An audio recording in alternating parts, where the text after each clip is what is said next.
कभी एक बिल्कुल खाली स्क्रीन को या एक कोरे कागज को देखा है? वो पल जब कुछ भी लिखा जा सकता है, जहां हर संभावना मौजूद है। आज हम उसी एक पल की शक्ति को समझने की कोशिश करेंगे। जानेंगे कि कैसे उस शून्य से कुछ सार्थक बनाया जाता है। नया नोट, बस ये दो शब्द। इनमें एक अजीब सी खामोशी है ना? ये सिर्फ शब्द नहीं है, ये एक शुरुआत का वादा है, अनंत संभावनाओं का एक प्रतीक।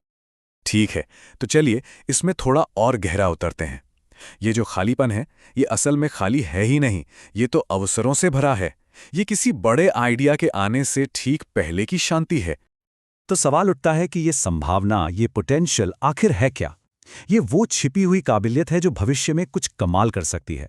और एक नया नोट इसी सोच का, इसी कॉन्सेप्ट का जीता जागता सबूत है। ये बस शुद्ध संभावना है जो एक आकार लेने का इंतजार कर रही है। अब एक दिलचस्प सवाल ये उठता है कि ये सारी बातें, ये सारी पड़ताल किस आधार पर हो रही है? इसका स्रोत क्या है? तो इसका स्रोत है ये। जी हाँ, इस पूरी चर्चा का आधार, इसका सोर्स सिर्फ ये दो शब्द हैं। हाँ, सुनने में थोड़ा अजीब लग सकता है, लेकिन सच यही है। यही हमारा पूरा सोर्स मटेरियल है। अब सवाल यह है कि इतने कम से इतना कुछ कैसे समझा जा सकता है? पर सच कहूं तो इसी चुनौती में तो सारा मजा है।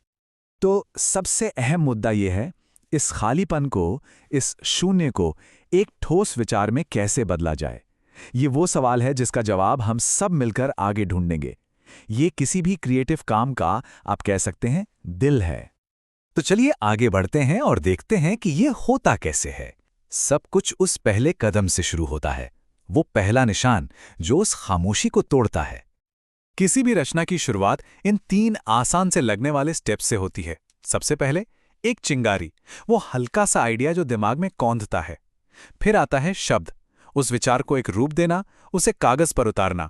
और आखिर में जुड़ाव, उस एक शब्द को दूसरे शब्दों और विचारों से जोड़कर एक मतलब तैयार करना। पता है, वो पहला शब्द लिखना सिर्फ एक काम नहीं है, ये असल में साहस का काम है।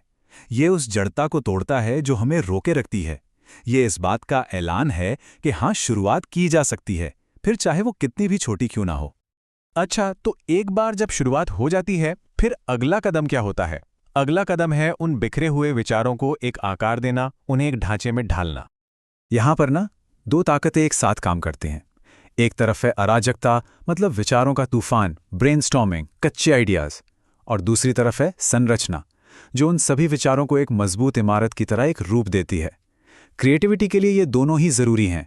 अराजकता बीज देती है और संरचना उसे एक पेड़ बनाती है। ये एक बहुत ही जरूरी बात है। संरचना यानी स्ट्रक्चर वो पुल है जो एक साधारण से विचार को एक मजबूत तर्क में बदल देता है। इससे सोच साफ होती है और उसे दूसरों तक पहुंचाना आसान हो जाता है। तो एक नए नोट से शुरू करने की ये जो यात्रा है, ये सिर्फ लिखने या कुछ बनाने तक ही सीमित नहीं है। अब हम ये देखेंगे कि इस खालीपन का हमारी जिंदगी और हमारे काम में क्या महत्व है। देखिए, कोरे पन्ने को अपनाने से कई फायदे होते हैं। ये नए नए इनोवेशन को बढ़ावा देता है, हमारी सोच में क्लैरिटी लाता है। जब भी कोई क्रिएटिव ब्लॉक महसूस होता है तो उससे लड़ने की हिम्मत देता है। और सबसे ज़रूरी बात, ये नए नज़रियों के लिए जगह बनाता है, क्योंकि जब कुछ भी पहले से तय ना हो तो कुछ भी संभव हो सकता है। एक पल के लिए इसके बारे में सोचिए। दुनिया की हर बड़ी खोज, हर महान कलाकृति, हर वो विचार जिसने दुनिया बदल दी, उन सब की शुरुआत एक नए नोट से ही तो हुई थी। एक खाली जगह से जिसे किसी ने भरने का साहस दिखाया। तो इस पूरी चर्चा के अंत में एक सवाल हवा में तैर रहा है। अगला कोरा पन्ना इंतजार कर रहा है। उस पर क्या रचा जाएगा?